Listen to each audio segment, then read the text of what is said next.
Okay, for those of you who might not be sure, let me show you how to do a hashtag search on Twitter.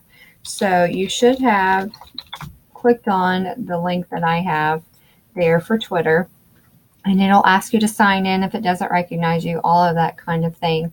And here's mine right here. And so actually all you have to do is do a hashtag search up here. So I'm going to do EdTech Chat, because that is a chat that goes on Monday evenings. And you'll notice when it gives you the results, you have all these options up here. And so I always actually go to the latest. And the reason I do that is because the top have to get a whole lot of interactions or people who tweet a lot. But there are a lot of people who tweet with this hashtag that might not be on the top of somebody's trending list, but they still have valuable tweets that they send out. And so you can look through here as you're trying to find people to follow.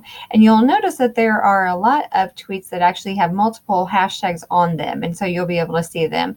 For instance, there was a student last semester in one of my classes that really enjoyed and wanted to learn more about STEM projects, which is science, technology, engineering, and mathematics. And so this person, when you mouse over them, it brings up their information. So this person shows who she is. She's an ISTE presenter, which is the conference that I go to, the standards we're talking about made by ISTE. She's also a social media ambassador, a design coach. She doesn't have a whole lot of followers or following people, but that doesn't mean that she doesn't post about interesting stuff. So she might be one that, and I am following her, but she might be one that you would want to follow if you're interested in STEM. And this one, fifth grade teacher, they're doing things with Google Slides. You might want to learn some more from her. And she, like we're talking about this week, about being a learner, having a growth mindset, you might want to follow her. And I am not following her right now.